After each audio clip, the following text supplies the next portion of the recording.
નમસ્કાર વિદ્યાર્થી મિત્રો. તત્વોનું વર્ગીકરણ અને ગુણધર્મમાં આવર્તિતા. આ ચેપ્ટરમાં આપણે અત્યાર સુધીમાં વાત કરી હતી કે કઈ રીતે આધુનિક આવર્ત કોષ્ટકનો વિકાસ થયો. આધુનિક આવર્ત કોષ્ટકના વિકાસ માટે જે વૈજ્ઞાનિકોએ પોતપોતાના અભિપ્રાયો રજૂ કર્યા એની વિશેની આપણે માહિતી જોઈ હતી. ત્યારબાદ તત્વોની બાહ્ય ઇલેક્ટ્રોનની રચના તેની સંજ્ઞાની ચર્ચા કરી હતી. એ સાથે સાથે આપણે તત્વોના મૂળભૂત ગુણધર્મો જે છે જોયા હતા કે પરમાણુય ત્રિજ્યા કોને કહેવાય, આયનીય ત્રિજ્યા કોને કહેવાય, સમૂહ અને આવર્ત જે છે એની અંદર કઈ રીતે પરમાણુય ત્રિજ્યા અને આયનીય ત્રિજ્યામાં આપણને ફેરફાર જોવા મળે છે એની આપણે ચર્ચા કરી હતી. છેલ્લા જો લેક્ચરોની હું તમને વાત કરું તો છેલ્લા આપણે આયનીકરણ એન્થાલ્પીનો ટોપિક શરૂ હતો. એમાં આપણે ઘણી બધી જે છે વાત કરી. બરાબર. આયનીકરણ એન્થાલ્પીમાં આપણે જોયું હતું કે પહેલા તો કોને આયનીકરણ એન્થાલ્પી કહેવાય તમને યાદ દેવડાવી દઉં તો કોઈ તત્વની બાહ્યતમ કક્ષામાંથી જે ઇલેક્ટ્રોન છે એને દૂર કરવા માટે જે ઊર્જાની જરૂરિયાત પડે એને આપણે આયનીકરણ એન્થાલ્પી એવું કહેતા હતા. આયનીકરણ એન્થાલ્પીમાં આપણે કેટલાક અપવાદોની ચર્ચા કરી હતી. એની ઉપર અસર કરતા કેટલાક પરિબળો હતા એ પણ આપણે જોયા હતા. અને જે સમૂહ અને આવર્તમાં કયો ફેરફાર થાય છે એની આપણે વિસ્તૃતમાં ચર્ચા કરી હતી આયનીકરણ એન્થાલ્પીને રિલેટેડ.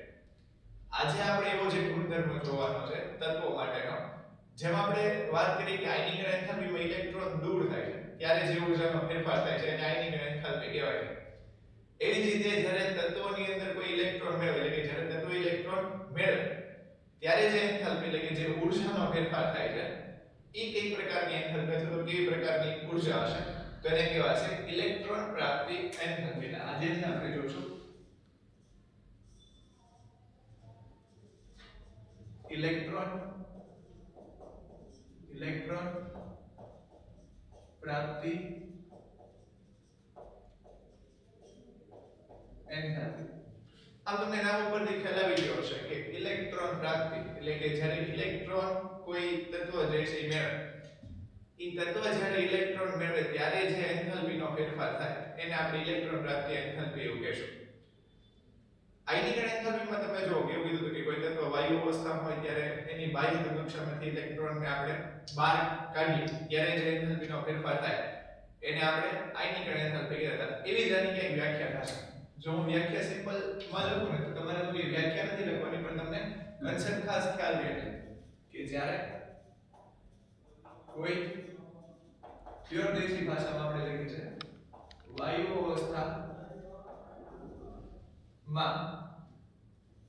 અવસ્થામાં રહેલા તત્વોમાં ઇલેક્ટ્રોન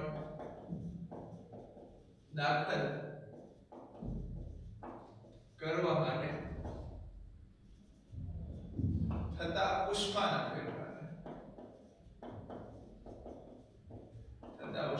ફેરફારને શું કહેવાશે? ઇલેક્ટ્રોન પ્રાપ્તિ એન્થાલ્પી.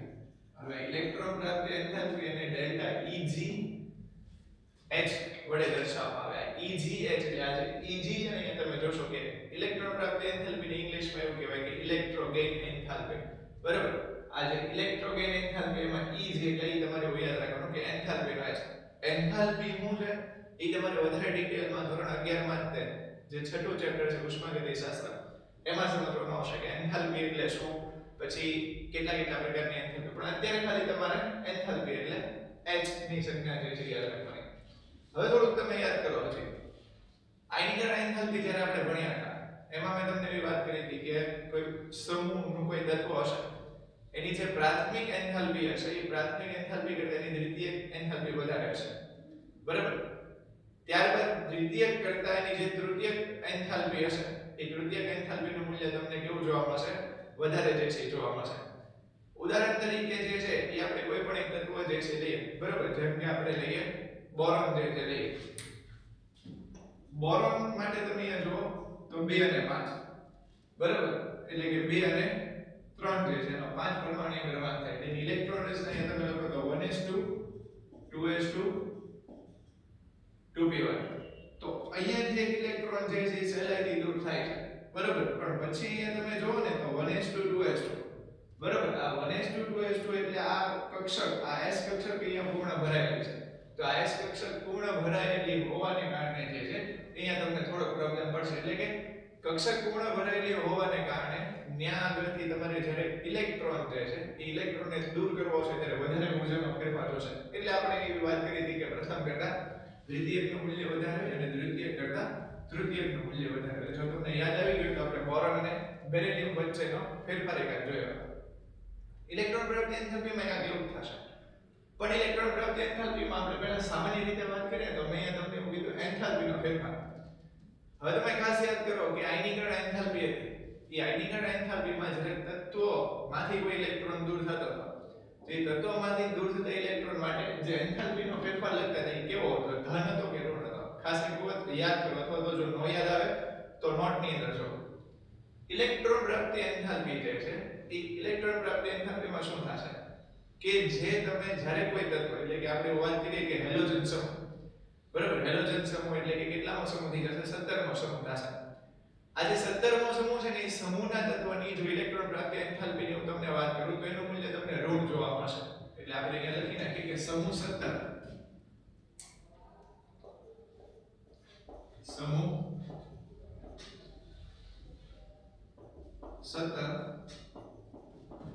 હેલોજન સમૂહ 17 હેલોજન સમૂહ ના તત્વોની ઇલેક્ટ્રોન પ્રાપ્તિ એન્થાલ્પી નું મૂલ્ય ઋણ જોવા મળશે. હવે તમે યાદ કરો કે આ જે હેલોજન તત્વ છે, હેલોજન તત્વમાં આપણે લઈએ ફ્લોરિન. ફ્લોરિનનો પરમાણ્વીય ક્રમાંક 9 છે. જો આપણે એની સાદી ઇલેક્ટ્રોન રચના લખીએ ને તો 2 સાથે એવું થાય. હવે 2 8 8 એવો આપણે નિયમ જે છે હા નાનકડા હતા ત્યારે જોઈને આવ્યા છે કે જે ઓલા અષ્ટકના નિયમ પ્રમાણે થાય. હવે તમે ખાસ જુઓ કે જ્યારે 2 અને 7 છે તો એક ઇલેક્ટ્રોન જ્યારે મેળવશે તો એક ઇલેક્ટ્રોન મેળવીને કોની જેવી ઇલેક્ટ્રોનની રચના બનાવશે? તો કે નિષ્ક્રિય વાયુ જેવી ઇલેક્ટ્રોનની રચના બનાવશે. તો આ નિષ્ક્રિય વાયુ જેવી ઇલેક્ટ્રોનની રચના બનાવશે તો એને કારણે જે છે ત્યાં ઊર્જા જે છે છૂટી પડશે. જ્યારે ઇલેક્ટ્રોન મેળવશે ત્યારે એ શું કરશે? ઊર્જા છૂટી પડશે. અને જે આ સમૂહ 17 ના તત્વો છે એની તમને ઇલેક્ટ્રોન પ્રાપ્તિ એન્થાલ્પીનું મૂલ્ય ઋણ જોવા મળશે. એટલે કાંઈક આવી રીતે થશે. x g ગેસિયસ માં જે છે આપણે વાત થઈ એક ઇલેક્ટ્રોન મેળવીને x માઈનસ માં જે છે થશે. એટલે ખાસ તમે એક વસ્તુ અહીંયા તમે જોશો તો જ્યારે આપણે ઇલેક્ટ્રોન દૂર કરતા હતા આયનીકરણ એન્થાલ્પીમાં, બરાબર, જેમ કે આપણે એવું કહેતા હતા કે આ Al છે તો એ Al માંથી એક ઇલેક્ટ્રોન દૂર થયો, બરાબર, અથવા તો 3 ઇલેક્ટ્રોન દૂર થયા તો આપણે આવી રીતે લખતા હતા. એટલે કે આયનીકરણ એન્થાલ્પીમાં જે તત્વ હતું એ ધન આયન બનાવતું હતું, એટલે કે એનું ધન આયનમાં રૂપાંતર થતું હતું, બરાબર. જ્યારે આની અંદર કોઈ તત્વ હશે એનું શેમાં રૂપાંતર થશે? ઋણ આયનમાં. તો બેઝિક વસ્તુ એટલે તમે આમાં ભણીને આવેલા છો કે જ્યારે ઇલેક્ટ્રોન મેળવે ત્યારે ઋણ આયન બને અને જ્યારે ઇલેક્ટ્રોન ગુમાવે ત્યારે ધન આયન બને. એટલે અહીંયા કા ડેલ્ટા Eg એટલે આ જે થઈ એને એનું કહેવાય ઇલેક્ટ્રોન પ્રાપ્તિ એન્થાલ્પી કે જેનું મૂલ્ય કેવું હશે? ઋણ હશે. અત્યારે બેઝિક વસ્તુ તે આપણે રેન્ડમ ઉદાહરણ લઈને જોઈએ છીએ. સમૂહના કોઈ પણ તત્વ જે છે એ તમે લેશો તો એ સમૂહના તત્વોની તમને ઇલેક્ટ્રોન પ્રાપ્તિ એન્થાલ્પી જે છે ઇલેક્ટ્રોન પ્રાપ્તિ એન્થાલ્પીનું મૂલ્ય ઋણ જ જોવા મળશે. પણ અહીંયા એક પ્રોબ્લેમ થશે. આપણે અહીંયા શું વાત કરીએ છીએ કે ઇલેક્ટ્રોન મેળવવાની વાત કરીએ છીએ. હવે સ્વાભાવિક છે કે કોઈ પ્રક્રિયા થતી હશે ત્યારે ઉષ્માનો ફેરફાર થતો હશે તો એ કાં તો ઉષ્માક્ષેપક હશે અને કાં તો ઉષ્માશોષક હશે. ઉષ્માક્ષેપક એટલે હું એ તમને ખબર છે કે ઉષ્મા છૂટી પડે એ પ્રક્રિયાને આપણે ઉષ્માક્ષેપક કહીએ છીએ.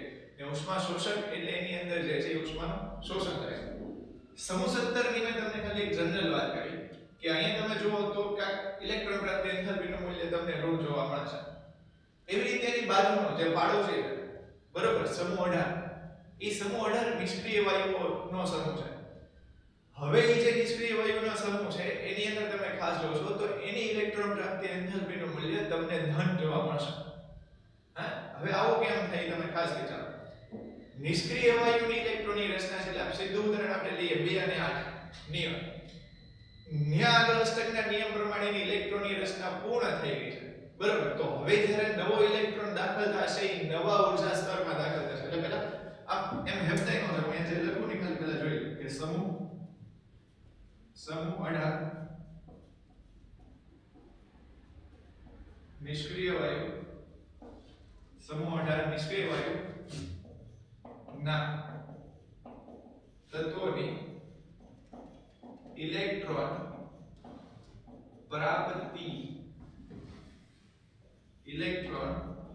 પ્રાપ્તિ એન્થાલ્પી નું મૂલ્ય ધન જોવા મળે છે. હવે આવું કેમ થાય? આપણે ઉદાહરણ લઈને આવ્યા તો કે નિયમ પરમાણુ ક્રમાંક 10 એ સાચો છે કે નહીં પહેલા તમે ખાસ વિચારજો. અહીંયા 1s2 અહીંયા 2s2 અહીંયા 2p6 6 ને 8 ને 10 આવું ગણવાનું તમારે. આવું તમારી સામે એટલે ગણો છો કે તમે હજી ઇલેક્ટ્રોનની રસની પ્રેક્ટિસ કદાચ નહીં કરી હોય. જેણે કરી હશે એની માટે તો કોઈ ટેન્શન નથી. અહીંયા જો પરમાણુ બંધારણમાં તમે જોઈને જ આવ્યા છો કે આ પેલો શક્તિ સ્તર ને આ જે છે બીજો શક્તિ સ્તર. હવે જ્યારે ઇલેક્ટ્રોન દાખલ થશે ને ત્યારે n બરાબર 3 માં દાખલ થશે. n બરાબર 3 ની અંદર 3s 3p અને 3d એવું હશે. તો એ 3s 3p અને 3d એટલે જ્યારે ઇલેક્ટ્રોન નવા શક્તિ સ્તરની અંદર એટલે કે નવા ઊર્જા શક્તિ સ્તરની અંદર ઇલેક્ટ્રોન દાખલ થશે તો એને કારણે જે ઊર્જા હશે એ ઊર્જાનો ફેરફાર કાંક વધારે હશે. એને કારણે અહીંયા જે ઇલેક્ટ્રોન પ્રાપ્તિ એન્થાલ્પીનું મૂલ્ય છે નિષ્ક્રિય વાયુ માટે એ કેવું જોવા મળશે? ધન જોવા મળશે. એટલે તમને મેં શરૂમાં જ કીધું કે જ્યારે ચેપ્ટરમાં આપણે પરમાણુ ત્રિજ્યા હતો તો જ્યારે આધુનિક આવર્ત કોષ્ટકનું વર્ગીકરણ કરતા હતા કે આમાં અપવાદ બહુ આવશે પણ એની અંદર કોઈ બીવાની વસ્તુ નથી. એના પરફેક્ટ જે છે એ રીઝન છે બરોબર ને અપવાદની અંદરથી તે ક્વેશ્ચન અહીંયા સૌથી વધારે પૂછે છે. તો ખાસ પહેલા આપણે બે વસ્તુ જોઈ કે મેઇન ઈ પહેલા એક વસ્તુ કે ઇલેક્ટ્રોન પ્રાપ્તિ એન્થાલ્પી કોને કહેવાય? ઇલેક્ટ્રોન મેળવે ત્યારે જે ઊર્જાનો ફેરફાર થશે ને આપણે ઇલેક્ટ્રોન પ્રાપ્તિ એન્થાલ્પી કહીશું. સિમ્પલ ભાષામાં હું યાદ રાખવાનું છે સમૂહ 17 ના તત્વોની ઇલેક્ટ્રોન પ્રાપ્તિ એન્થાલ્પી ઋણ છે જ્યારે સમૂહ 18 ના ઇલેક્ટ્રોન પ્રાપ્તિ એન્થાલ્પી તમને કેવી જોવા મળશે? ધન. સમૂહ 17 એટલે સમૂહ 18 સિવાય બધા તત્વોની ઇલેક્ટ્રોન પ્રાપ્તિ એન્થાલ્પીનું મૂલ્ય તમને ઋણ જોવા મળશે. પણ મેં અહીં તમને ખાલી જનરલ ઉદાહરણ લઈને વાત આપેલી છે. હવે અહીં આપણે વાત કરીએ તમને મેં જે વાત કરી છે ને કે હમણાં મેં તમને 1 થી 2 મિનિટ પહેલા એવી વાત કરી કે ઓલી પ્રથમ ને દ્વિતીય અને તૃતીય ને એવી બધી કાંઈક વાત કરી કે પ્રથમ આયનીકરણ એન્થાલ્પી હોય એ પ્રથમ આયનીકરણ એન્થાલ્પી કરતા જે દ્વિતીય આયનીકરણ એન્થાલ્પી હશે દ્વિતીય આયનીકરણ એન્થાલ્પીનું મૂલ્ય વધારે હશે. હવે ઇલેક્ટ્રોન પ્રાપ્તિ એન્થાલ્પી દે તો હું કે ઇલેક્ટ્રોન પ્રાપ્તિ એન્થાલ્પીમાં કે જાદુ થતો હશે કે નહીં જાદુ થતો હોય? ખાસ ધ્યાનથી એક વસ્તુ જોજો. ઓક્સિજન જે છે ને એ ઓક્સિજન ની હું તમને વાત કરું તો એક ઇલેક્ટ્રોન મેળવી મે O- ની અંદર પરિણામ બરોબર. એટલે અહીંયા કાંઈક ઇલેક્ટ્રોન પ્રાપ્તિ એન્થાલ્પીનું મૂલ્ય જે છે એ હશે -141 કિલોજૂલ. એક્ઝેક્ટ મને યાદ નથી કિલોજૂલ મોલ ઇન્વર્સ છે એ આની ઇલેક્ટ્રોન પ્રાપ્તિ એન્થાલ્પીનું મૂલ્ય થશે. જેમ આયનીકરણ એન્થાલ્પી આપણે કિલોજૂલમાં નક્કી કરતા હતા એમ ઇલેક્ટ્રોન પ્રાપ્તિ એન્થાલ્પી તે કિલોજૂલ ની અંદર નક્કી થશે. અહીંયા આગળ ખાસ તમે જોજો આંકડો કદાચ ફેરફારમાં હોઈ શકે. હવે તમે એક ઇલેક્ટ્રોન હજી મેળવો છો બરાબર. સંતોષકારક જે હોય નહીં આમાં એટલે એક ઇલેક્ટ્રોન હજી આપણે મેળવીએ એટલે આ કાંઈક આવું થશે કે O2-. હવે ખાસ તમે જો કે જ્યારે પહેલી કોઈ પણ તત્વ હશે એ પહેલો ઇલેક્ટ્રોન જ્યારે મેળવશે તો એ પહેલો ઇલેક્ટ્રોન જ્યારે મેળવતો હશે ત્યારે એની ઇલેક્ટ્રોન પ્રાપ્તિ એન્થાલ્પીનું મૂલ્ય કેવું હશે? ઋણ હશે. પણ જ્યારે એ બીજો ઇલેક્ટ્રોન મેળવશે ત્યારે અહીં એની જે ઇલેક્ટ્રોન પ્રાપ્તિ એન્થાલ્પી હશે એનું મૂલ્ય જોવા મળશે ધન. આ ખાસ વસ્તુ મગજમાં યાદ રાખજો. ઓક્સિજનનો પરમાણુ ક્રમાંક કેટલો છે? 8 છે. એટલે હવે હું જે તમને કહું ને એ વસ્તુ પકડતા જજો. 8 પરમાણુ ક્રમાંક છે એટલે ની સામાન્ય ઇલેક્ટ્રોનની રચના જો આપણે લખીએ ને તો કાંઈક એવી થાય કે 2 અને 6 બરોબર. આ 2 અને 6 તેવી ઇલેક્ટ્રોનની રચના હતી. એક ઇલેક્ટ્રોન એને મેળવ્યો. હવે એક ઇલેક્ટ્રોન એને મેળવ્યો એટલે અહીંયા 2 અને 7 થઈ. હવે અહીંયા 2 અને 7 છે પાછો એક મેળવશે. હવે તમે ખાસ જુઓ 2 અને 7 ઈ 2 અને 7 છે તો હવે આ નિષ્ક્રિય વાયુ જેવી ઇલેક્ટ્રોનની રચના બનવાની નજીક છે. અથવા તો તમને હું હજી થોડું આપણે ડિટેલમાં જઈએ ને તો આ એનું પરમાણુ કેન્દ્ર કોણ? ઓક્સિજન. એની ફરતે આ રીતે આપણા કક્ષકો છે એવું તમે અત્યારે માની લો. આની અંદર જે છે એ પ્રોટોનની સંખ્યા જે છે એ કેટલી હશે? 8 હશે બરાબર ને. ઇલેક્ટ્રોન અત્યારે આની અંદર કેટલા હશે? 8 હશે. એક ઇલેક્ટ્રોન આને મેળવ્યો બરાબર. એક ઇલેક્ટ્રોન ને મેળવ્યો એટલે કેટલા થયા? 9 થયા. તો હવે આની અંદર અત્યારે ઇલેક્ટ્રોનની સંખ્યા કેટલી હશે? 9. હજી આ એક ઇલેક્ટ્રોન મેળવે ત્યારે એમાં ઇલેક્ટ્રોનની સંખ્યા કેટલી થશે? 10. પણ તમે ખાસ એક વસ્તુ જો કે ઓક્સિજનની ઇલેક્ટ્રોન રચના કેવી રીતે થાય કે 1s2 2s2 2 ને 2 4 4 ને 2 6 ને 2 8 એટલે આવી લાગેલી ઇલેક્ટ્રોનની રચના થશે.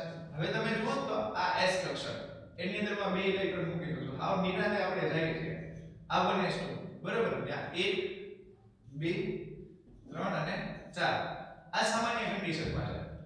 હવે મેં એક ઇલેક્ટ્રોન મેળવ્યો ઓક્સિજન એટલે એક ઇલેક્ટ્રોન જે છે એન્ટ્રી ના છે એટલે હવે તમે જો અહીંયા 5 ઇલેક્ટ્રોન થયા આ પાંચમો ઇલેક્ટ્રોન. હવે ધારો કે 5 ઇલેક્ટ્રોન થાય એટલે ઇલેક્ટ્રોન રચના કરી 1s2 2s2 2p5 ઇલેક્ટ્રોનની સંખ્યાની અંદર 9. જો કે જેમ ઇલેક્ટ્રોનની સંખ્યા વધશે એમ અહીંયાની જે કક્ષક છે p કક્ષક એની અંદર ઇલેક્ટ્રોનનું અપાકર્ષણ જે છે વધશે. હવે ઇલેક્ટ્રોનનું અપાકર્ષણ જે વધે એને કારણે જે શું થાય કે જે દાખલ થતો ઇલેક્ટ્રોન જે છે ને એ દાખલ થતા ઇલેક્ટ્રોનને થોડી મુશ્કેલી પડે. તો એને કારણે હંમેશા જે પ્રથમ ઇલેક્ટ્રોન પ્રાપ્તિ એન્થાલ્પી હશે ત્યારબાદ જે દ્વિતીય ઇલેક્ટ્રોન પ્રાપ્તિ એન્થાલ્પીનું મૂલ્ય જે તમને જોવા મળશે એ હંમેશા ને હંમેશા કેવું હશે ધન મૂલ્ય જોવા મળશે. એટલે ખાસ એક વસ્તુ અહીંયા તમે હું લખી નાખું છું ધ્યાન રાખજો કે પ્રથમ ઇલેક્ટ્રોન પ્રાપ્તિ એન્થાલ્પી નું મૂલ્ય ઋણ જોવા મળશે જ્યારે ત્યારબાદ જ્યારે તેજ તત્વની આપણે હાવ દેશીમાં લખીએ તેજ તત્વની દ્વિતીય ઇલેક્ટ્રોન પ્રાપ્તિ એન્થાલ્પી કેવી જોવા મળશે ધન જોવા મળશે. બહુ આપણે ધીમું લખીએ છીએ એટલે ખાસ જો કે આ પ્રથમની ટૂંકમાં કોઈ પણ જે છે અહીંયાની MCQ જે છે એ પૂછાઈ ગયો છે નીટમાં એટલે ખાસ વસ્તુ ધ્યાન રાખજો. અહીંયા MCQ જે પૂછાઈ ગયો છે એમાં મેં જે તમને એનું રીઝન કીધું ને એ રીઝન ટાઈપનો ક્વેશ્ચન આપેલો છે. એટલે પહેલામાં આ જ ક્વેશ્ચન હતો એમાં ઓક્સિજન જે છે એ ઓક્સિજનની પહેલી ઇલેક્ટ્રોન પ્રાપ્તિ એન્થાલ્પી હતી ને બીજી ઇલેક્ટ્રોન પ્રાપ્તિ એન્થાલ્પીની ધન હતી. એટલે પૂછ્યું હતું કે શાથી ઓક્સિજનની અંદર બીજો ઇલેક્ટ્રોન ઉમેરો એ મુશ્કેલ બને છે. એટલે ખાસ એક વસ્તુ અહીંયા ધ્યાન રાખજો. હવે જેને ઇલેક્ટ્રોન પ્રાપ્તિ એન્થાલ્પી છે એને ઇલેક્ટ્રોન એફિનિટી એવું એટલે કહેવાય જેને AE વડે દર્શાવવામાં આવે. ઇલેક્ટ્રોન એફિનિટી બરાબર જેને AE વડે દર્શાવવામાં આવે. આ જે ઇલેક્ટ્રોન એફિનિટી અથવા તો જે છે એ ઇલેક્ટ્રોન પ્રાપ્તિ એન્થાલ્પી આ બે વસ્તુ એક જ થાય. જેમ કે તમને ઘરમાં જે છે એ કાંક કહેતા હોય અને બહાર તમારા ભાઈબંધની લોકોએ તમને કાંક કહેતો એવી રીતે ઘરમાં લોકોને ઇલેક્ટ્રોન પ્રાપ્તિ એન્થાલ્પી કહીને બહાર આને જે છે એ ઇલેક્ટ્રોન એફિનિટી એવું કહેવાય.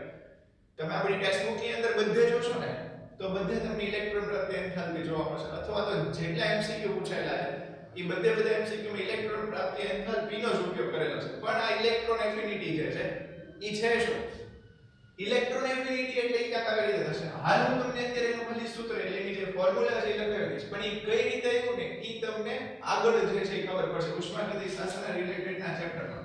હું અત્યારે પાછો કહીશ તો એ થોડીક આખી એક અલગ પ્રકારની કથા જે છે શરૂ થશે. એટલે આમ તમે જુઓ તો ઇલેક્ટ્રોન એફિનિટી હારેનો સંબંધ કાંક આવો છે કે delta H Eg is equal to minus E pi by 2 RT. એટલે અહીંયાથી તમને એક વસ્તુ છે ને જોવા મળે કે જો તમને કોઈ તત્વ છે ને એ તત્વની ઇલેક્ટ્રોન પ્રાપ્તિ અહીંયા તમે ખાલી ખાસ ધ્યાન દીજો હું તમને એવું પૂછું કે ઓક્સિજનની ઇલેક્ટ્રોન પ્રાપ્તિ એન્થાલ્પી છે કે પ્રથમ ઇલેક્ટ્રોન પ્રાપ્તિ એન્થાલ્પી છે એનું મૂલ્ય કેટલું છે -141. પણ જો અહીંયા તમને કોઈ એવું પૂછે કે આની ઇલેક્ટ્રોન એફિનિટી નું મૂલ્ય કેટલું છે તો એની ઇલેક્ટ્રોન એફિનિટી નું મૂલ્ય કેટલું થઈ જશે +141. એવી જ રીતે જો તમને કોઈ એવું પૂછે કે ઇલેક્ટ્રોન એફિનિટી પ્રથમ એટલે કે જે પ્રથમ ઇલેક્ટ્રોન પ્રાપ્તિ એન્થાલ્પી છે એની પછી તો જેમ ઇલેક્ટ્રોન પ્રાપ્તિ એન્થાલ્પી આ ઋણ આવે છે એમ બધી જે છે શું જોવા મળશે ધન. આમ બહુ કન્ફ્યુઝન નો ક્રિએટ કરો ખાલી એટલું સમજો કે જો ઇલેક્ટ્રોન પ્રાપ્તિ એન્થાલ્પી તમને ખ્યાલ હોય અને તમને ઇલેક્ટ્રોન એફિનિટી પૂછો ને તો એની વિરુદ્ધ જે સાઇન હોય ને એ તમને લગાડી દેવાની. એટલે આપણે એવું કહીએ કે બધા તત્વો માટે પ્રથમ ઇલેક્ટ્રોન પ્રાપ્તિ એન્થાલ્પી કેવી જોવા મળે ઋણ જોવા મળે. પણ જો તમને ઇલેક્ટ્રોન એફિનિટી પૂછ્યું હોય તો અહીંયા તમારે કેવું કહેવાનું ધન. બધા તત્વો માટે આપણે એવું કહીએ કે જે દ્વિતીય ઇલેક્ટ્રોન પ્રાપ્તિ એન્થાલ્પી છે એ દ્વિતીય ઇલેક્ટ્રોન પ્રાપ્તિ એન્થાલ્પી ધન જોવા મળે, પણ જો તમને ઇલેક્ટ્રોન એફિનિટી પૂછેલી હશે તો એ તમારે કેવી લખવાની? ઋણ. એટલે ટૂંકમાં એ રીતની બાબત છે.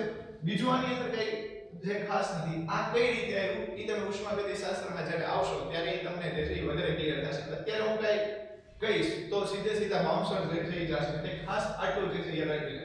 તો મેઈન જે આપણે ટર્મિનોલોજી જોઈ ને ખાસ પહેલા પકડો. ઇલેક્ટ્રોન પ્રાપ્તિ એન્થાલ્પી. કે ઇલેક્ટ્રોન પ્રાપ્તિ એન્થાલ્પી કોને કહેવાય? એટલે કે તમે ઘરમાં કોઈ મહેમાનને લાવો, ઇલેક્ટ્રોન પ્રાપ્તિ એન્થાલ્પી. ઘરમાંથી કોઈ મહેમાનને બહાર કાઢી મૂકો તો એ આયનીકરણ એન્થાલ્પી. બરાબર? અહીંયા તમે ખાસ જો. હવે આટલું તમારે દેશી ભાષામાં યાદ રાખો કે આપણા ઘરમાં મહેમાન આવે ત્યારે આપણા બજેટમાં કાંઈક ફેરફાર થાય. બરાબર? એટલે ઉષ્મા જે છે એ આની અંદર છૂટે. એટલે આમાં બધી એન્થાલ્પી હશે ને ઇલેક્ટ્રોન પ્રાપ્તિ એન્થાલ્પી તમને કાંક ને કાંક જે છે એ શું થઈ જશે? ઋણ જોવા મળશે. બે આપણે મેઈન વાત કરી કે 17 માં સમૂહના જે તત્વો હશે એની તમને ઋણ જોવા મળશે.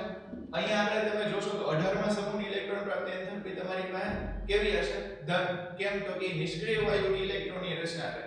એટલે ત્યાંથી એક ઇલેક્ટ્રોનને દાખલ કરો એ થોડો મુશ્કેલ બનશે ને કારણે. હવે આપણે મેઈન જે છે શરૂ કરી આખી બાબત જે છે અહીંયા સુધીની જો તમને ખ્યાલ આવ્યો હોય તો જેમ આપણે આયનીકરણ એન્થાલ્પી જોઈ હતી ને એ આયનીકરણ એન્થાલ્પીમાં કાંઈક આપણે એવી વાત કરી કે એની ઉપર અસર કરતા કેટલાક પરિબળો હતા. જેમ કે આપણે એવું કીધું હતું કે પેનિટ્રેશન ઇફેક્ટ, પછી પરમાણુનું કદ, એવી બધી વાત કરી હતી. એવી રીતે તમે અહીંયા જુઓ ને તો ઇલેક્ટ્રોન પ્રાપ્તિ એન્થાલ્પીમાં એક એવું થશે. ઇલેક્ટ્રોન પ્રાપ્તિ એન્થાલ્પી પર અસર કરતા જે પરિબળો છે ને એની જો હું તમને વાત કરું તો પહેલું જે છે એ પરમાણુનું કદ. પરમાણુનું કદ હાવ ધીમે ધીમે એટલે જાવજો કે તમને અહીંયા કન્ફ્યુઝન હમણાં ક્રિએટ થશે. ઋણ ની નિશાની એટલે બરાબર. પછી કેન્દ્રનો ધન વીજભાર.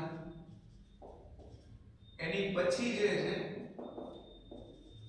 ઇલેક્ટ્રોનીય રચના.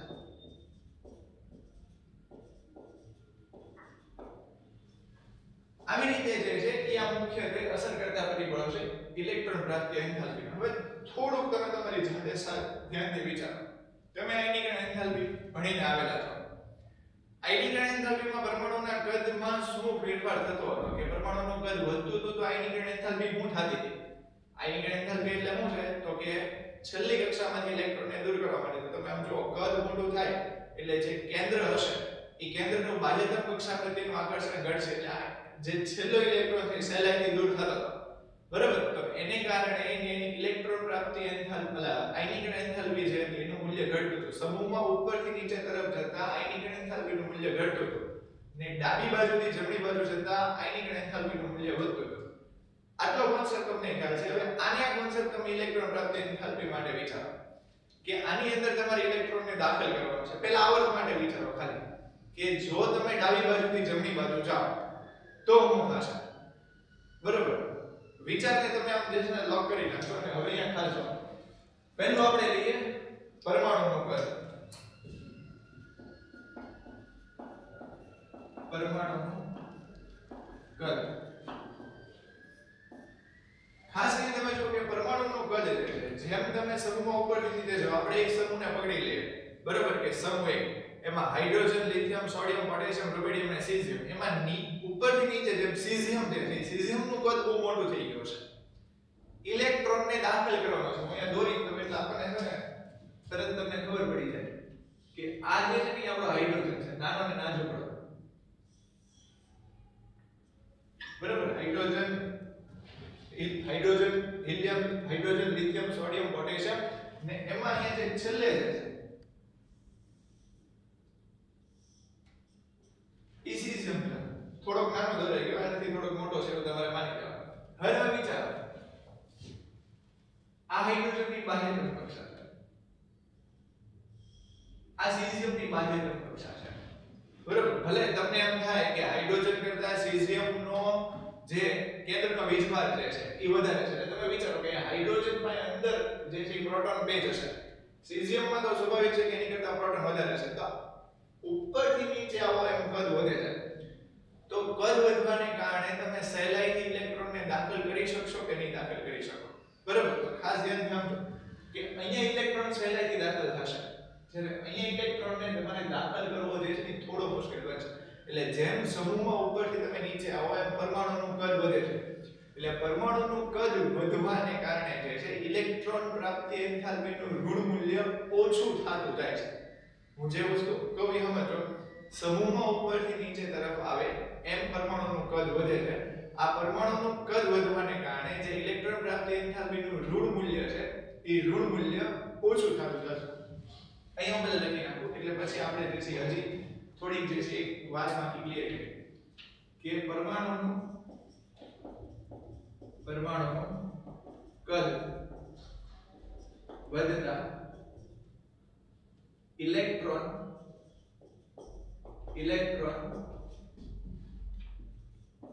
પ્રાપ્તિ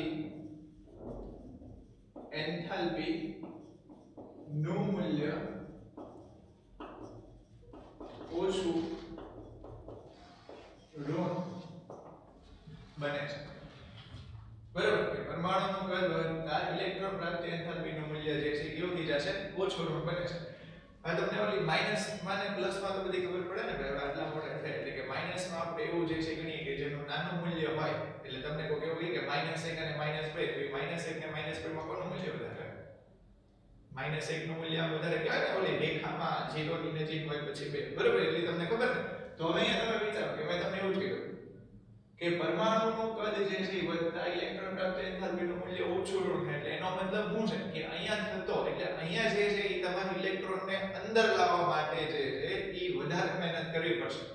બરાબર અમુક મહેમાન એવા હોય કે જે પરાણે ઘરે આવતા હોય તો એની માટે તમે વધારે જે છે મહેનત કરો અને વધારે જે છે ફોર્સ કરો અથવા તો વધારે કાંઈક જે છે તમે કહો એની જરૂરિયાત થશે કે જેમ કદમાં વધારો થશે ભલે તમને એમ થાય કે ભાઈ કેન્દ્રનો ધનવીજ ભાર તો વધે છે પણ આ જે કેન્દ્રનો વધતો ધનવીજ ભાર છે ને ઈ જે કદ વધે છે ઈ વધતા કદના પ્રમાણમાં ઓછો હોય એટલે કદમાં થતો વધારો જે છે ને ઈ વધારો છે કોની સમપ્રમાણમાં કેન્દ્રના ધનવીજ ભારમાં. એટલે અહીંયાથી તમારે ઇલેક્ટ્રોનને દાખલ કરવા માટે જે છે એ થોડી વધારે મહેનત કરવી પડશે એટલે એન્થાલ્પીનું મૂલ્ય જે છે એ તમને કેવું જોવા મળશે ઓછું ઋણ જે છે એ તમને જોવા મળશે. એટલે ખાસ અહીંયા તમે હું જે લખું એ જોજો કે કદ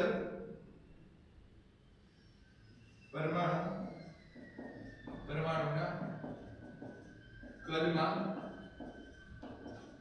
થતો વધારો તેના કેન્દ્રના વીજભારમાં થતા વધારા કરતા વધુ હોય છે. આને કારણે જે છે એ તમને શું જોવા મળશે કે ઇલેક્ટ્રોન પ્રાપ્તિ એન્થાલ્પીનું જે ઋણ મૂલ્ય છે બરાબર એ કેવું જોવા મળશે ઓછું જોવા મળશે. બરાબર થોડીક લાઈન જે છે આડી વળી લખાણી છે પણ ખાસ તમે જે છે એ સમજી લેજો. પરમાણુનું કદ હવે આપણે જોયું. હવે એની પછી કેન્દ્રનો ધનવીજ ભાર. હજી જો તમને ન ખ્યાલ આવે તો એક વખત જે છે વિડિયોને સ્ટોપ કરો હું જે બોલવી પછી સ્ટોપ કરજો અને પછી જે છે એક વખત તમારા મગજની અંદર વિચાર કરો કે પરમાણુનું કદ વધે છે બરાબર દોરીને તમને હજી ભલે પાછું મારે સાફ કરવું પડે કે આ પરમાણુનું કેન્દ્ર છે આ બાહ્યતમ કક્ષાનો ઇલેક્ટ્રોન છે ઇલેક્ટ્રોન આમ અહીં આંટા મારે છે એને પકડીને આમ તમારે લાવો છે તો હવે તમે જુઓ કે ઓલમોસ્ટ આટલું અંતર છે બરાબર ને અહીંયા જે છે એ અહીંયાની અંદર જે છે કેટલું છે આટલું અંતર છે. તો હવે અહીંયા તમે જુઓ કે કોણ જે છે સહેલાઈથી ઇલેક્ટ્રોનને લાવી શકશે તો કે ઉપરવાળો નીચેવાળો સહેલાઈથી ઇલેક્ટ્રોનને લાવી શકશે નહીં. તો એને કારણે જે ઇલેક્ટ્રોન પ્રાપ્તિ એન્થાલ્પી જે છે એ સમૂહમાં જે નીચે રહેલા તત્વો છે એનું ઋણ મૂલ્ય ઇલેક્ટ્રોન પ્રાપ્તિ એન્થાલ્પીનું ઋણ મૂલ્ય જે છે એ કેવું હશે ઓછું હશે. એટલે એનો મતલબ એમ કે ત્યાં સહેલાઈથી ઇલેક્ટ્રોન દાખલ થશે નહીં એટલે ત્યાં ઉર્જામાં થતો ફેરફાર કાંઈક વધારે હશે. હવે આપણે વાત કરીએ કેન્દ્રના ધનવીજ ભાર. હવે આ જો તમને ખ્યાલ આવ્યો હોય ને બરાબર તો કેન્દ્રના ધનવીજ ભારમાં તમને ખબર પડે કે કઈ રીતે ફેરફાર થાય. આપણે જે વાત કરી ને એવું કહી શકાય કે સમૂહની રિલેટેડની વાત હતી. કેન્દ્રનો વીજભાર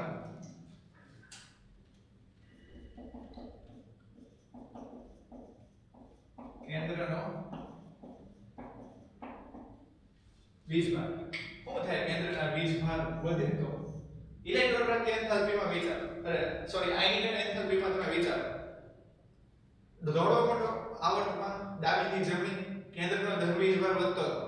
હવે કેન્દ્રનો ધન વીજભાર વધતો હતો, દાખલ થતો ઇલેક્ટ્રોન એક જ કોષમાં હતો. એ એક જ કોષમાં થતા દાખલ ઇલેક્ટ્રોન અને પ્લસ કેન્દ્રનો ધન વીજભાર વધતો હતો. એટલે તમે ઇલેક્ટ્રોનને સહેલાઈથી છટકાવી શકતા નહોતા. તો ત્યાં જે છે એની આયનિક એન્થાલ્પી વધતી હતી આવર્તન. તો હવે એવું કાંઈક તમે વિચારો ઇલેક્ટ્રોન પ્રાપ્તિ એન્થાલ્પી માટે. અહીંયા તમારે ઇલેક્ટ્રોનને ઘુસાડવાનો છે. લાઈન પકડી લો, લિથિયમ થી લઈને જેટલા તત્વો છે બરોબર, એ લાઈન પકડી લો અને એમાં તમે વિચારો કે કઈ રીતે થશે.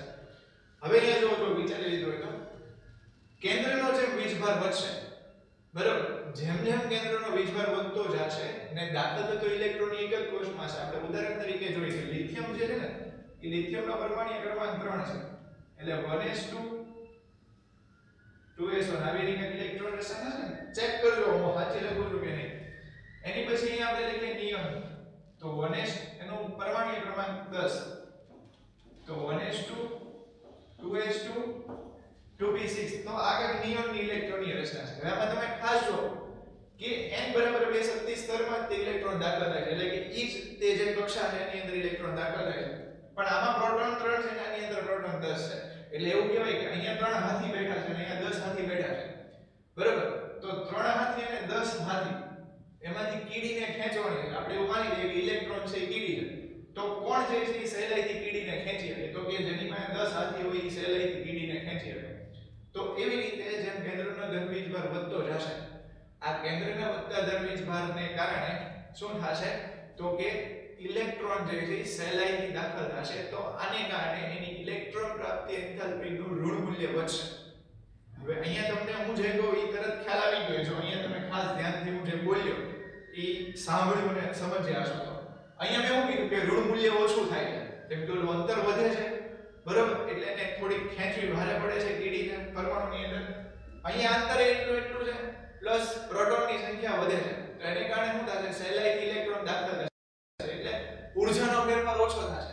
આ બહુ કે ભયંકર એવું વિચારો. આ 141 છે ને આ -41 છે ને આ -200 છે. આ બેમાંથી કોનું મૂલ્ય વધારે હોય બરોબર? આવું તમે નાનકડા હતા ત્યારે શીખી ગયા કે આનું મૂલ્ય જેનું ઋણ મૂલ્ય આમ આપણે ગણીએ તો કોનું કહેવાય? વધારે જે છે કેવા છે? -141 આપણી માં જે છે મોટા કહેવાય. એટલે જ્ઞાન થતો ઊર્જાનો ફેરફાર કેવો હશે?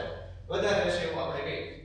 એટલે ટૂંકમાં આખા વાતનો તાત્પર્ય એવો હતો કે જેમ કેન્દ્રનો ધન વીજભાર વધશે એમ જે ઇલેક્ટ્રોન પ્રાપ્તિ એન્થાલ્પી છે એ ઇલેક્ટ્રોન પ્રાપ્તિ એન્થાલ્પીનું ઋણ મૂલ્ય જે છે એ કેવું થતું જશે? વધતું જશે. આખી વસ્તુ ખ્યાલ આવે? અહીંયા હું લખું છું, જોઈ લેજો. કેન્દ્રના ધન વીજભારમાં વધારો થતા ઇલેક્ટ્રોન બાહ્યતમ કક્ષામાં સહેલાઈથી દાખલ થશે. આથી તેની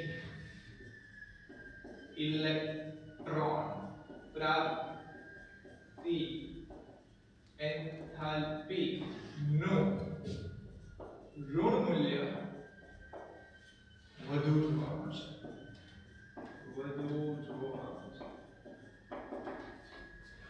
રેડી? એટલે ટૂંકમાં બે આપણે ફેક્ટર જે છે જો આ અત્યારે શરૂમાં હાવ ધીમે ધીમે સમજાવું છું કે જો આ બે ફેક્ટર તમને મગજમાં ક્લિયર થઈ જશે ને તો આગળ ની જે આપણે સમૂહ કે આવર્તમાં જ્યારે ચર્ચા કરશું ત્યારે તમને બહુ જે છે મારે કેવું નહીં પડે, બધી વસ્તુ તમને ખ્યાલ આવી જશે. આ તો તમે હોશિયાર જ છો એટલે કોઈ ટેન્શન નથી. એની પછીનો ત્રીજો પોઈન્ટ જો ઇલેક્ટ્રોન રચના. હવે ઇલેક્ટ્રોન રચના અલગ અલગ પ્રકારની પણ આપણે મુખ્ય બે પકડીને હાલીએ. એક અર્ધપૂર્ણ ભરાયેલી કક્ષક ને બીજી જે છે એ પૂર્ણ ભરાયેલી કક્ષક. હવે તમને ખબર છે કે અર્ધપૂર્ણ અને પૂર્ણ ભરાયેલી આ બે કક્ષક જે છે ને સૌથી વધારે સહાયક. તો હું ફેરફાર થશે ખાસ જો. અર્ધપૂર્ણ ભરાયેલી કક્ષક આયનિક એન્થાલ્પીમાં આપણે એવું જોયું કે જે અર્ધપૂર્ણ ભરાયેલી કક્ષક છે એમાંથી ઇલેક્ટ્રોનને દૂર કરવો હોય તો થોડો અઘરો બને, ને પૂર્ણ ભરાયેલી કક્ષક છે એમાંથી તમારે ઇલેક્ટ્રોનને દૂર કરવો હોય તો અઘરો બને. તો એવી જ રીતે અહીંયા તમે ખાસ જોશો ને તો ઇલેક્ટ્રોન પ્રાપ્તિ ને રિલેટેડ આપણે જોવાની છે ઇલેક્ટ્રોન રચના. ઇલેક્ટ્રોનની રચના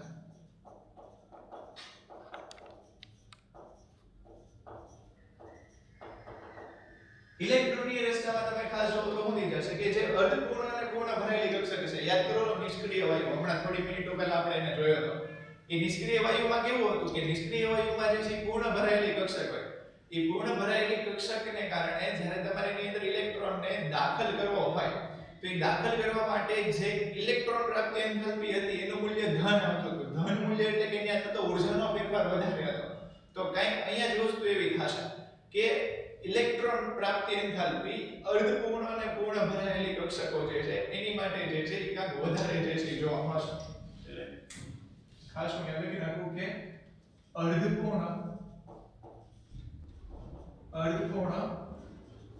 અને પૂર્ણ ભરાયેલી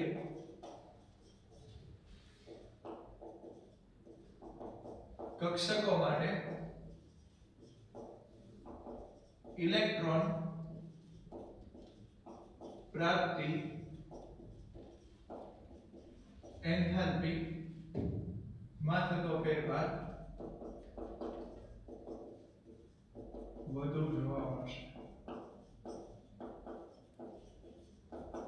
ખબર પડી આટલી વસ્તુ? તો આવી રીતે ક્યાંક પરમાણુનું કદ, કેન્દ્રનો ધન વીજભાર, બરોબર, કેન્દ્રનો ધન વીજભાર અને ઇલેક્ટ્રોનની રચના, આ ત્રણ મુખ્ય પરિબળ હતા કે જેને આધારે આપણે આવર્ત કોષ્ટકની અંદર જે તત્વો ઇલેક્ટ્રોન પ્રાપ્તિ એન્થાલ્પીને જોઈએ કે હવે આપણે મેઈન આપણા આવર્ત કોષ્ટકમાં જઈએ. પહેલા આપણે વાત કરીએ સમૂહની ને પછી આપણે વાત કરીએ આવર્તની. બરોબર, ગમે એની વાત કરીએ કોઈને ખોટું નહીં લાગે કેમ કે બેનો વારો આજે આવી જ જવાનો.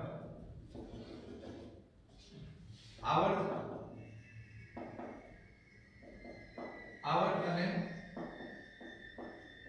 સમૂહમાં ઇલેક્ટ્રોન પ્રાપ્તિ એન્થાલ્પી. હવે સિમ્પલ વસ્તુ છે, સમૂહમાં શું થશે પહેલા જો, જેમ મેં તમને વાત કરી, ઓલા પરિબળો તમે ભણેલા હો ને તો પછી મારે તમને બીજું કંઈ કહેવાનું જ ન હોય. સમૂહમાં જેમ તમે ઉપરથી નીચે આવો એમ કદ વધે, બરાબર. આપણે અત્યારે ઋણ મૂલ્ય ત્યાં પકડીને જવાનું. અહીંયા જે મેં તમને ઓલું હમણાં કીધું કે -141 ને -200, એ મેં તમને ખાલી સમજાવવા માટે કીધું. ઋણ મૂલ્ય ત્યાં ઘટે છે એનો મતલબ એમ કે અંતર વધવાને કારણે ઇલેક્ટ્રોન દાખલ કરવો થોડો મુશ્કેલ બને, બરાબર. પણ જ્યારે તમને ઇલેક્ટ્રોન પ્રાપ્તિ એન્થાલ્પી પૂછે તો ત્યાં તમારે ઋણ મૂલ્યને જ પકડીને હાલવાનું. ત્યાં પછી એવું નહીં જોવાનું કે આ -200 ને આ -41 તો -141 નું મૂલ્ય વધારે. ત્યાં એવું જોવાનું કે ઋણ મૂલ્ય -200 જે છે વધારે છે. એટલે પછી આવી જે છે એ ભયાનક કન્ફ્યુઝન ક્રિએટ ન કરતા. જો કે હમણાં પાછા આપણે MCQ જોશું ને એટલે તમને વધારે જે છે ક્લિયર થશે. સમૂહમાં શું થાય, ઉપરથી નીચે તમે આવો એમ પરમાણુનું કદ વધે. તો જેમ જેમ પરમાણુનું કદ વધતું જશે એમ એમ શું થતું જશે, એક તત્વો જે છે એની ઇલેક્ટ્રોન પ્રાપ્તિ એન્થાલ્પીનું મૂલ્ય જે છે એ ઓછું થતું જશે. જેમ આપણે અહીંયા જોયું એટલે ઈ જ થશે સમૂહ. કોઈ નવી વેરાયટી જે છે જોવા નહીં મળે. બે અપવાદ છે, એ બે અપવાદ જે છે આપણે હમણાં જોઈએ, પણ ઈ પહેલા અહીંયા તમે ખાસ જો સમૂહની આપણે વાત કરીએ.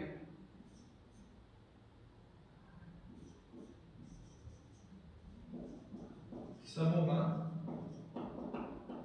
તો કે સમૂહમાં ઉપરથી નીચે આવતા, સમૂહમાં ઉપરથી નીચે તરફ જતા ઇલેક્ટ્રોન પ્રાપ્તિ એન્થાલ્પી નું મૂલ્ય ઓછું ઋણ બનતું જાય છે. પણ આમાં અપવાદ છે, જેમ મેં તમને કીધું અપવાદ આપણે હારવાર જ જે છે જોઈએ. અપવાદ હું બ્લેક પેન થી જે છે લખું છું એટલે તમને ખ્યાલ આવે. મેં તમને એવું કીધું કે સમૂહમાં ઉપરથી નીચે આવે ઇલેક્ટ્રોન પ્રાપ્તિ એન્થાલ્પીનું મૂલ્ય જે છે ઓછું ઋણ બનતું જાય. ફ્લોરિન વાળો સમૂહ એટલે કે હેલોજન સમૂહ અને ઓક્સિજન વાળો સમૂહ એટલે કે ચાલ્કોજન વાળો સમૂહ, આ બે સમૂહમાં તમે ખાસ જે છે જો તો પહેલું ઓક્સિજન ને બીજું ફ્લોરિન હશે. એની તરત પછીના જે બે તત્વો છે ને એ બે તત્વોની તમે ઇલેક્ટ્રોન પ્રાપ્તિ એન્થાલ્પી જોવો, બરોબર. તમારી પાસે બુક હશે એની અંદર ઇલેક્ટ્રોન પ્રાપ્તિ એન્થાલ્પીના મૂલ્ય તમને આપેલા જ હશે. આ જે લાઈન છે ને એ બે માટે ખોટી પડે. જેમ કે આપણે પહેલા એક ઉદાહરણ લઈને છે, ફ્લોરિનમાં તમે જો તો ફ્લોરિન કરતા જે છે એ ક્લોરિનની ઇલેક્ટ્રોન પ્રાપ્તિ એન્થાલ્પીનું ઋણ મૂલ્ય કેવું છે, વધારે છે. એટલે ખાસ તમે અહીંયા જો કેવું લખો કે ફ્લોરીન કરતા ક્લોરીનની ઇલેક્ટ્રોન પ્રાપ્તિ એન્થાલ્પીનું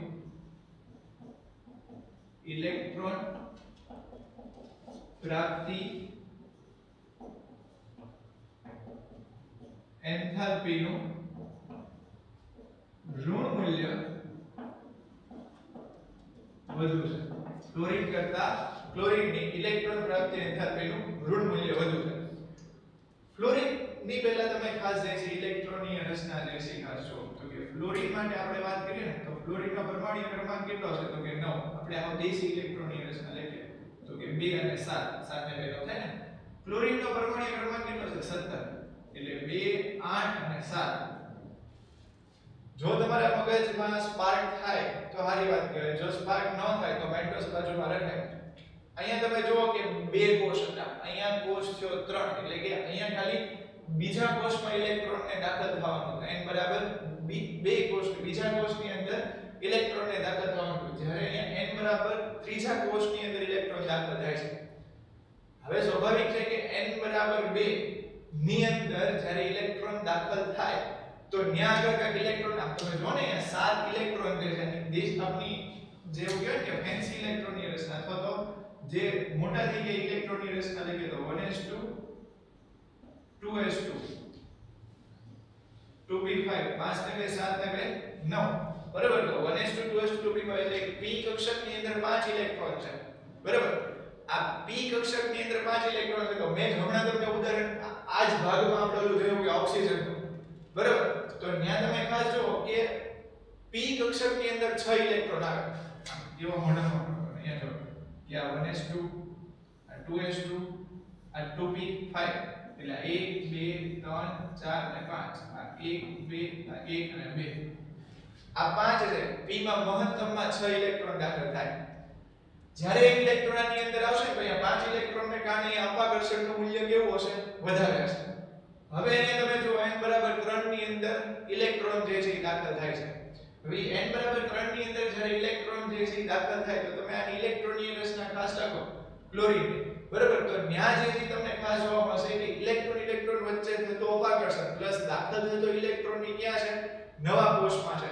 તો એને કારણે જે છે એ ફ્લોરીન કરતા જે ક્લોરીન ઇલેક્ટ્રોન પ્રાપ્તિ એન્થાલ્પીનું જે ઋણ મૂલ્ય છે એ તમને કેવું જોવા મળશે વધારે જે છે જોવા મળશે. આ એક જે છે એ મુખ્ય અપવાદ તમને જોવા મળશે સમૂહની અંદર એટલે કે ફ્લોરીન અને ઓક્સિજનની અંદર. એટલે ખાસ તમે જોઈ લેજો કોઈ બુકમાં એની પાછળનું મેઇન કારણ આ છે કે જ્યારે ઇલેક્ટ્રોન દાખલ થાય છે ત્યારે એની અંદર જે અપાકર્ષણનું મૂલ્ય છે ને પ્લસ ઇલેક્ટ્રોન એ નવા એક શક્તિ સ્તરમાં દાખલ થાય છે બરાબર. એ દાખલ થતો શક્તિ સ્તર n બરાબર 2 માંથી n બરાબર 3 માં દાખલ થાય છે. આવું બધું જે બોલું ને n બરાબર 2 ને n બરાબર 3 બરાબર.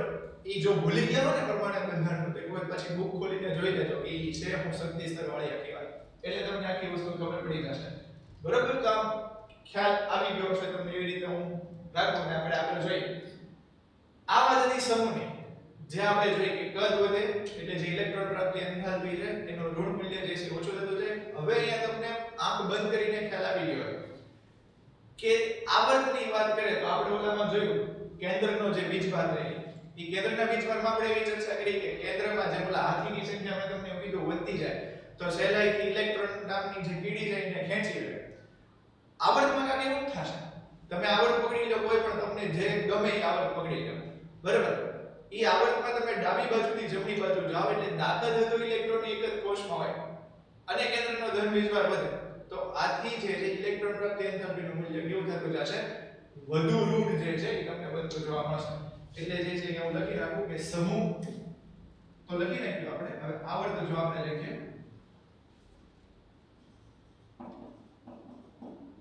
આવર્તમાં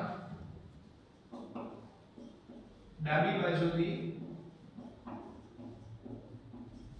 જમણી તરફ જતા આવર્તમાં ડાબી બાજુથી જમણી તરફ જતા કેન્દ્રનો ધન વીજભાર કેન્દ્રનો ધન વીજભાર વધે છે. આથી ઇલેક્ટ્રોન પ્રાપ્તિ એન્થાલ્પી નું ઋણ મૂલ્ય વધે છે. બરાબર. તો જે મેઇન જનરલ ટ્રેન્ડ હતા એ આપણે જોઈ લીધા. બરાબર. ઇલેક્ટ્રોન પ્રાપ્તિ એન્થાલ્પી કોને કહેવાય આપણે વાત કરી. ખાસ આ વસ્તુ મગજમાં ફિટ કરી લેજો. જો તમને ઇલેક્ટ્રોન પ્રાપ્તિ એન્થાલ્પી પૂછે કોઈ તત્વ માટેની તો એ ઋણ હશે. પણ જો તમને એવું પૂછે કે ઇલેક્ટ્રોન એફિનિટી તો એનું મૂલ્ય તમને ધન એટલે કે બે છે એક જ તે. મેં તમને કીધું એમ કે તમારું ઘરમાં કાંક નામ હોય ને બહાર કાંક નામ હોય એ છે બે વસ્તુ એક જ તે. પણ એ બેયના મૂલ્ય કાંક અલગ અલગ છે. એ કેમ છે એનું મેં તમને સૂત્ર લખીને દીધું, પણ એ સૂત્ર તમને આગળ જતા વધારે જે છે ક્લિયર થશે. બીજી એક વસ્તુ ખાસ છે તો કે એની ઉપર આપણે અસર કરતા પરિબળો જોયા. પરમાણુનું કદ અને કેન્દ્રનો વીજભાર. એક અપવાદામાં આપણને મુખ્ય જોવા મળ્યો કે જે ફ્લોરીન વાળો અને ઓક્સિજન વાળો એ કેમ એનું મૂલ્ય વધારે છે. તો ખાસ એમાં આપણે વાત કરી કે n 2 માંથી n 3 માં. તો આ રીતે આપણે જે આધુનિક આવર્ત કોષ્ટક નો જે મુખ્ય ગુણધર્મ જે ત્રીજો હતો ઇલેક્ટ્રોન પ્રાપ્તિ એન્થાલ્પી. ઇલેક્ટ્રોન પ્રાપ્તિ એન્થાલ્પી જે છે એ આપણે અહીંયા આજે વાત કરી. હું એવી આશા રાખું છું કે જે તમને ખ્યાલ આવ્યો છે. હવે પછીનો જે લેક્ચર હશે એની અંદર આપણે વિદ્યુત ઋણતા એટલે શું અને કઈ રીતે કોઈ તત્વ માટે ઉપયોગી બને એની વિશેની આપણે ચર્ચા કરીશું.